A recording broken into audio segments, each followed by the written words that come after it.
ਅਸੀਂ ਕਿਉਂ ਨਹੀਂ ਬਾਜ਼ ਆਂਦੇ? ਅਸੀਂ ਕਿਉਂ ਨਹੀਂ ਬਾਜ਼ ਆਂਦੇ? ਫਿਰ ਜ਼ਖੀਰਾ ਅੰਦੋਜ਼ੀ ਨੂੰ ਰੱਬ ਮਨਾ ਪਿਆ ਕਰੇ। ਰੱਬ ਨੇ ਸਾਨੂੰ ਕਿਸ ਦੌਰ 'ਚ ਨਹੀਂ ਸਮਝਾਇਆ। ਰੱਬ ਨੇ ਸਾਨੂੰ ਕਿਸ ਦੌਰ 'ਚ ਨਹੀਂ ਸਮਝਾਇਆ। ਫਿਰ ਹਰ ਇੱਕ ਦੌਰ ਦਾ ਰੱਬ ਨੇ ਕੁਰਾਨ 'ਚ ਦੱਸਿਆ ਏ।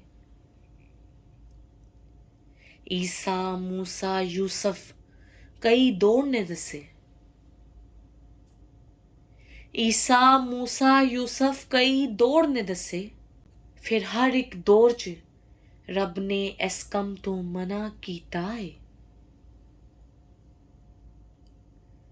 ਖਾ ਪੀ ਕੇ ਬਸ ਰੱਬ ਦਾ ਸ਼ੁਕਰ ਮਨਾਣਾ।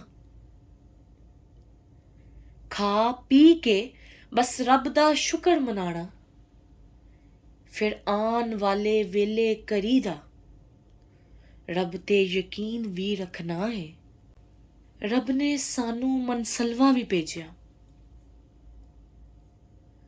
ਰੱਬ ਨੇ ਸਾਨੂੰ ਮਨਸਲਵਾ ਵੀ ਭੇਜਿਆ। ਫਿਰ ਉਹਨੂੰ ਵੀ ਲੁਕਾਉਣ ਤੋਂ ਅਸੀਂ ਬਾਜ਼ ਨਹੀਂ ਸੀ ਆਏ। ਈਸਾ ਨੇ ਮਨਾ ਵੀ ਕੀਤਾ, ਇਹਨੂੰ ਰੱਖਣਾ ਨਹੀਂ ਕੋਲ। ਈਸਾ ਨੇ ਮਨਾ ਵੀ ਕੀਤਾ, ਇਹਨੂੰ ਰੱਖਣਾ ਨਹੀਂ ਕੋਲ। ਫਿਰ ਸ਼ਕਲਾਂ ਵਿਗੜੀਆਂ, ਸਜ਼ਾ ਦੇ ਅੰਜਾਮ ਨੂੰ ਪਹੁੰਚੇ। ਅਸੀਂ ਤੇ ਬੜੇ ਆ ਖੁਸ਼ ਨਸੀਬ ਉਮਤੀ। ਅਸੀਂ ਤੇ ਬੜੇ ਆ ਖੁਸ਼ ਨਸੀਬ ਉਮਤੀ। ਫਿਰ ਸਾਡੇ ਉੱਤੇ ਤੇ ਸੋਨੇ ਮੁਹੰਮਦ ਦੀ ਨਜ਼ਰੇ ਕਰਮ ਏ। ਦਸਤਰਖਾਨ ਲਾ, ਕੋਈ ਜੋੜਾ ਜੋੜੀ ਨਾ ਕਰੀ।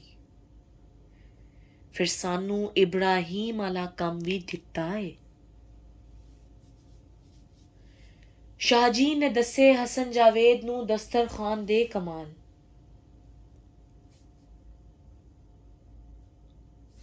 ਸ਼ਾਹ ਜੀ ਨੇ ਦੱਸੇ ਹਸਨ ਜਾਵੇਦ ਨੂੰ ਦਸਤਰਖਾਨ ਦੇ ਕਮਾਲ। ਫਿਰ ਤੂੰ ਖਵਾ ਜੀ ਭਰ ਕੇ, ਇਹ ਕਦੇ ਨਾ ਮੁੱਕਣਾ ਏ। ਹਰ ਸ਼ੈ ਰੱਬ ਨੇ ਤੈਨੂੰ ਵਾਧੂ ਦੇ ਦੇਣੀ। ਹਰ ਸ਼ੈ ਰੱਬ ਨੇ ਤੈਨੂੰ ਵਾਧੂ ਦੇ ਦੇਣੀ। ਫਿਰ ਲੁਕਾਉਣ ਦੀ ਤੈਨੂੰ ਕੋਈ ਲੋੜ ਨਾ ਪੈਣੀ ਏ। ਜ਼ਖੀਰਾ ਅੰਦੋਜ਼ੀ ਅਸੀਂ ਕਦੇ ਨਾ ਕਰਾਂਗੇ।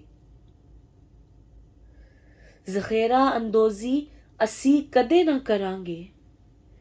ਫਿਰ ਰਲ ਕੇ ਸਾਰੇ ਅਸੀਂ ਨੀਅਤ ਕਰ ਲਈਏ। ਅਸੀਂ ਦੋਜ਼ਖ ਦੀ ਅੱਗ 'ਚ ਕਦੇ ਨਾ ਸਰਾਂਗੇ। ਫਿਰ ਜੰਨਤ 'ਚ ਜਾ ਕੇ ਅਸੀਂ ਦਸਤਰਖਾਨ ਹੀ ਲਾਵਾਂਗੇ। ਰੱਬ ਨੂੰ ਵੇਖਣਾ, ਸੋਹਣੇ ਮੁਹੰਮਦ ਦੇ ਕੋਲ ਬਹਿਣਾ। ਰੱਬ ਨੂੰ ਵੇਖਣਾ ਤੇ ਸੋਹਣੇ ਮੁਹੰਮਦ ਦੇ ਕੋਲ ਬਹਿਣਾ।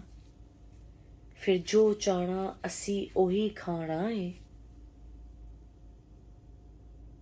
ਸਾਡੇ ਅੱਗੇ ਪਿੱਛੇ ਹੂਰਾਂ ਫਰਿਸ਼ਤੇ ਹੋਵਣਗੇ।